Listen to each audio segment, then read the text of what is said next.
AfterBuzz believers, you can rejoice right now. Join me right now.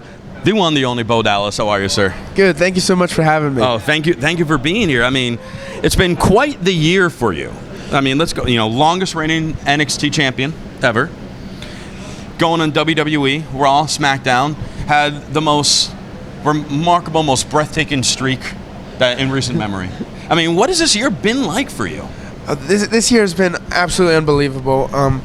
Like you said, down in NXT, I got those 9 months to develop this character and try new things and hone my craft as this person I am today as Bo Dallas. And it's just been unbelievable. And then debuting, and I got the vignettes, and I couldn't ask for anything more. All my dreams are coming true. And all you got to do is believe. And trust me when I say that we believe. We believe at AfterBuzz. We're definitely big fans of all your ring work. Now, a tragedy recently struck when the streak ended. I mean, I don't remember the last time I cried during a Monday Night Raw. Were you kind of, surprised that they decide, okay, tonight's the night, and it was with R-Truth, someone that you beat on your streak going in. I mean, so what was kind of your reaction to that? And then how did it feel then kind of getting a little retribution, kind of getting a little more aggressive with him in the rematch? Well, in my opinion, a character can never stop evolving. Mm-hmm. And I never want anybody to see Bo Dallas twice and say, wow, I already saw that. Sure. So with the character continuously evolving, I think it's more important to see that other side of Bo Dallas rather than the streak. And trust me, I was heartbroken to the streak. But I believe that's more important, to see different sides of me, and that's going to continue. I'm never going to stop. It's going to be ever changing. So you're never going to be bored. Hopefully.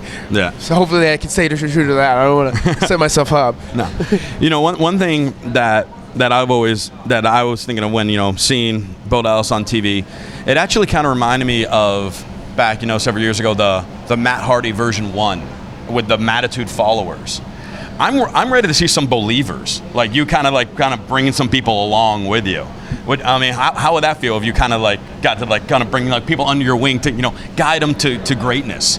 Oh, absolutely. I see that down the road for sure. I couldn't see my future without a following of believers on by my side. But that's down the road. Who knows? Yeah. It could happen. Could happen tomorrow. Could happen today. A year from now. 2 years from now. But it's in my back pocket. And then talking about what's coming up next couple of days. This Sunday we got SummerSlam. You're not listed as far as to compete in the match, but there is a lumberjack match going on. Are you going to be one of the lumberjacks for that? Not sure. Okay. But fingers crossed, anything could happen. Who knows? Who knows what match I'm going to show up in? It could be a run-in and the Brock Lesnar, John Cena. I don't know. That's what I'm saying. That would be a nice twist. That would be a really nice twist. What match are you looking forward to the most this Sunday? Looking forward to the most, Brock Lesnar and John Cena. Okay. Absolutely. Let's talk a little bit about NXT. Because obviously, you're talking about having the Bo Dallas character evolve. NXT has just evolved into such an amazing, art form, really. When it started just as a little competition to the show now where, they're having, the special events on the WWE Network. Rumor has it's only for $9.99. I don't know if you heard that. I'm breaking the news to that. Okay. I think. So, what is it like, because you got to evolve the character down in NXT, and you're seeing, other guys down there evolve, start moving up here. What is that experience like, working down there with that crowd, that intimate setting? How does that help? It's fantastic. The developmental system in NXT is different than it's ever been before, and NXT has become its own animal. No one ever thought that NXT would get this big.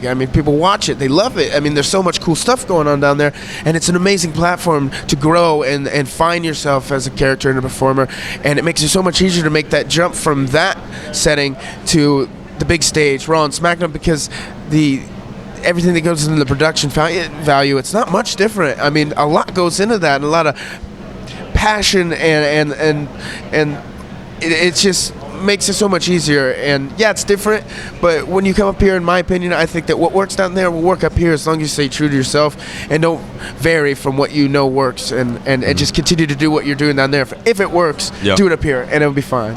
Who do you feel is going to be the next guy that's on NXT to make that jump to the main roster? In your opinion, who would it be? In my opinion, because they got the opportunity to compete against him, would be Adrian Neville. The guys can do things that no other human can do, and he's an amazing athlete, and I believe he's going to make a huge impact when he gets up here. Let's talk about you. You actually have quite the lineage in the world of wrestling. Your father, Mike Rotunda, IRS. Your brother works for the company. I'll just leave it at that. I mean, what's it like? Just having like this whole family together. All succeeded in all different areas. No, it's unbelievable. It's awesome. Like, travel's already hard enough. We're on the road tons. Sure. Tons. But to have your family there where you can bounce ideas off of and know that you're getting feedback with the best interest for you, and just have someone to talk to like all the time, it does nothing but makes you stronger on the road when you're gone 300 days a year or however much. Like, it's great. Mm-hmm. It's great to have them. Do you normally travel on the road with them, or is like, who's your road buddy? It varies. It varies all the time, but if I get the chance to, I always do. Okay. We've been noticing a lot since your shirt came out. It looks like you have like gallons of water dumped on you before you enter the ring every time. Like it's like you do that ALS challenge every time before you enter the ring. What is behind that? What is behind just literally like the shirt looks stuck to you? I am trying to go down as the wettest in history. is what's going on. It's 5 to 10 bottles of water minimum. Making Triple H look like nothing with that one bottle. Yeah, and it is ice cold water every time. By the way, it's cold as it can get. It wakes me up. It's my preparation for a match. So was that your idea? Oh yeah, no one's telling me to pour 10 bottles of water on my head, ice cold. Yeah, so that was all me. Do you like bring around like in your luggage one of those slippery when wet little like signs on the floor, and when you get ready, so you put it there? I try to go in an area where no one's walking around, so when I'm done, there's not an accident. But when did you start doing that? Was it like down in NXT that you began, or was it even before then? I've always woke myself up with ice cold water, so I just didn't have a shirt before to catch all the liquid, so no one noticed. So yeah, I've always got that wet.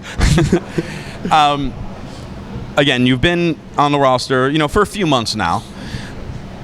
Who do you think would be your ideal feud? Like, if you start, like your first pick, you started on the streak. A couple weeks, you were, competing with R-Truth, but we really haven't had that one, antagonist to Bo Dallas. If you got the opportunity to choose anyone, who would you be? I got a couple guys I got my eye on, but if I could pick anybody, I think it'd be Dolph Ziggler. Oh, really? I think Dolph Ziggler, me and him would have a good little feud.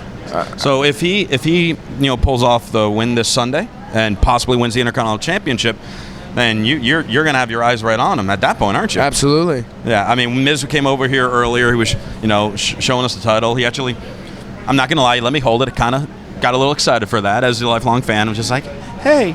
And I'm sure, with, the family lineage and everything, you would love to, like, show that to your brother and dad and be like, hey, look what I got. Oh, absolutely. The Intercontinental Championship has always been, like, close to my heart, and a goal and a bar I've set that I've always wanted to reach. I mean, look at the lineage of the Intercontinental Championship. Bret the Hitman Hart, Shawn Michaels, Randy Macho Man Savage, you can go on forever, Mr. Perfect. Like, it's on its own pedestal, and one day I'll do anything to get it. When you're posing in the ring, you and your T-Bow, what are you thinking in your mind before you like hop up? All happy thoughts.